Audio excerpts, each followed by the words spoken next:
This is the Uptick Newswire Stock Day podcast, sponsored by InvestorsHangout.com.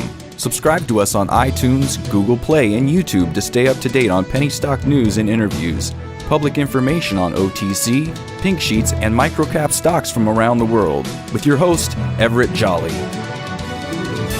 On today's show, I have a special guest, and this guy is a legend in his own right. We're talking no other than Dr. Robert Bruck. He's the director and founder of North Carolina State University Environmental Technology Platform, and now he's been an appointed Dean of Hemp. They trade on the OTC markets, ticker symbol HEMP. And Dr. Bruck, welcome to the show.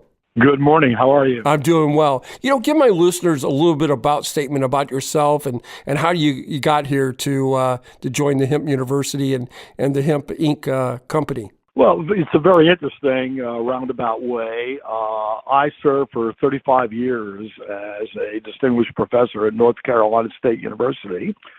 I then retired and took a teaching job at a little school in North Carolina, a private school named Lewisburg College.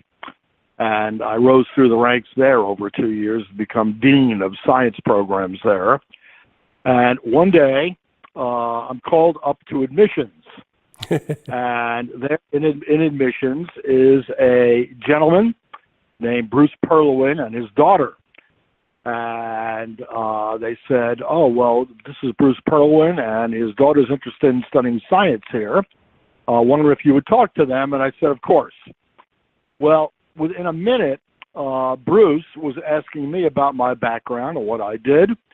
And I told him that I had 2 PhDs in plant pathology and ecology. And he said, do you know anything about industrial hemp? And I said, yeah, as a matter of fact, I do. That in Canaf and how it's been grown historically in North Carolina. And he looked at me and said, I'm in love. One thing led to another, and I went.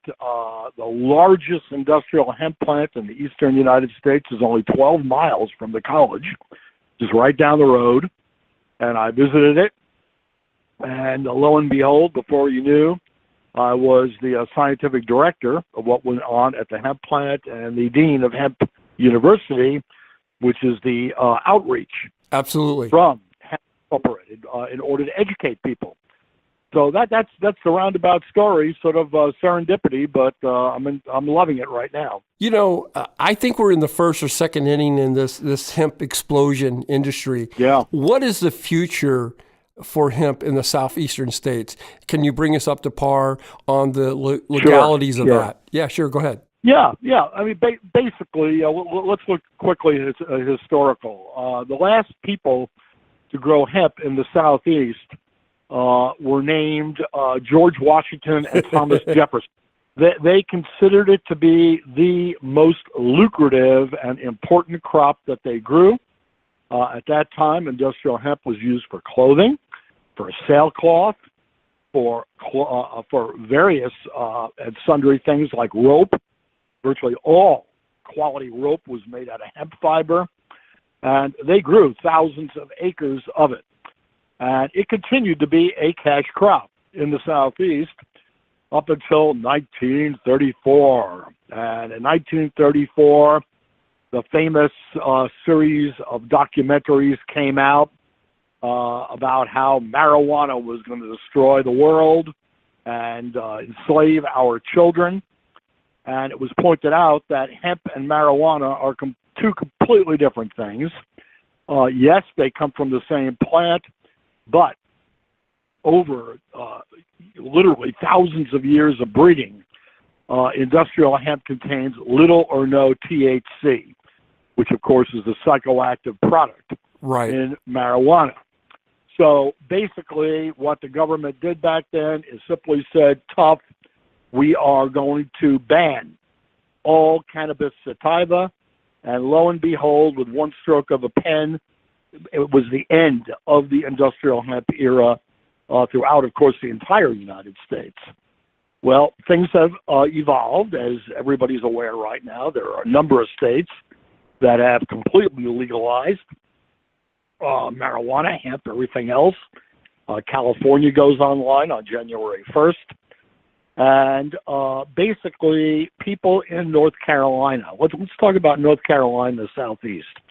It's a very interesting story. North Carolina, historically, was one of the most agricultural states in America.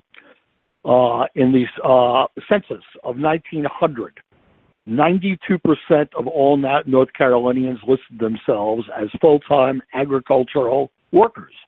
They were farmers. Over 150 different crops were grown from the mountains to the coast. So this was what went on. Of course, the king of all crops was tobacco. Yep. And people on 5 acres could grow 5 acres of tobacco and do it well and literally make a living and support their family. Well, again, I don't have to go into the details of that's gone with the wind, as they say. Basically, tobacco is a minor crop in North Carolina. It is only grown on large acreages by contract of the large corporations. Philip Morris, right. R.J. Reynolds will contract with a major grower, and hence literally tens of thousands of farmers were put out of business. They no longer had a way of making a living. The other things that we grow, which again are very difficult to make a living from, are things like corn and cotton and peanuts and soybeans and wheat. And it's almost impossible to break even. I looked at last year's agricultural statistics in North Carolina, and over 50% of full-time farmers declared an income of less than $20,000 a year. That's poverty, okay? And people cannot live on that. Well, along came this idea of why not rejuvenating industrial hemp. And it took about 3 years of legislative bickering and infighting, but this past July, finally the bill was passed and it became legal for the first time since our former presidents to grow on a commercial level industrial hemp in our state. Basically, people are flocking to it. And the reason why they are flocking to it is that Bruce Perloin, the fellow that I told you, the CEO of Hemp Incorporated, has worked through the economics and the statistics. And indeed, if you can grow a good 5-acre crop of industrial hemp, you could make a fine living for you and your family and send your kids to college. And again, rejuvenate agriculture in eastern North Carolina. So there are thousands of farmers that are fascinated and interested in doing this.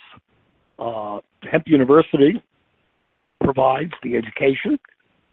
We just had a large meeting, a grower meeting 2 weeks ago, well over 300 people in Rocky Mount, and they attend, and we have professionals there telling them, as I said, as my introduction to Hemp University of the meeting, we're going to talk about the good, the bad, and the ugly. And there's all of that in growing any type of a crop. But basically, the number of licenses that have been granted for 2018 have tripled versus 2017. We have thousands of growers that are interested in getting involved. They are in the process of getting themselves educated. They are in the process of working with the large producers and processors to getting contracts so that they have a place to sell their hemp once it's grown up. And that is the state of where we're at right now. So it is exciting. In a nutshell, it is the fastest growing crop element right now in the Southeastern United States in terms of the people interested and the number of licenses that are being granted to grow it. So it's exciting times. But as you said, we're in the first couple of innings right now.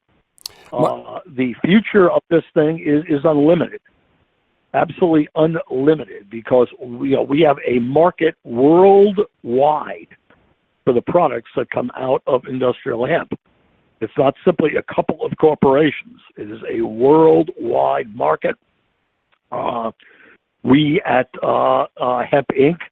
are selling products to Europe, South America, Asia, all over the world, and that is an exciting place to be right now. Well, Dr. Bruck, we're running out of time. In closing, is there anything that you would like to get out there to the listeners that we haven't maybe got a chance to touch upon? Yeah, well, basically, this is something that the listeners need to get educated on, okay? Your friends out there that are growing industrial hemp are not growing a drug. They're not growing marijuana. As a matter of fact, the most important element of industrial hemp is CBD oil. Okay? If you have arthritis, you have inflammatory disease, I can almost guarantee you within 5 years, your doctor is going to be prescribing CBD treatments for you. It's a highly effective product. It is not addictive. It's now being used in opiate addiction to get people off of their horrible addiction to those drugs. And it's something that the public should be excited about. They should support the products coming out of the industry. And indeed, this is going to be a made in America good story for everybody involved. I want to thank you for coming on the show. You've been listening to Dr. Robert Bruck. He will be responsible for the management and development of education curriculum for the Hemp University. I wish you guys nothing but success over there. If you want to look at the stock, they trade on the OTC markets, ticker symbol HEMP. Dr. Bruck, thank you very much for stopping by and coming on the show. Great. Thank you so much, and have a great day.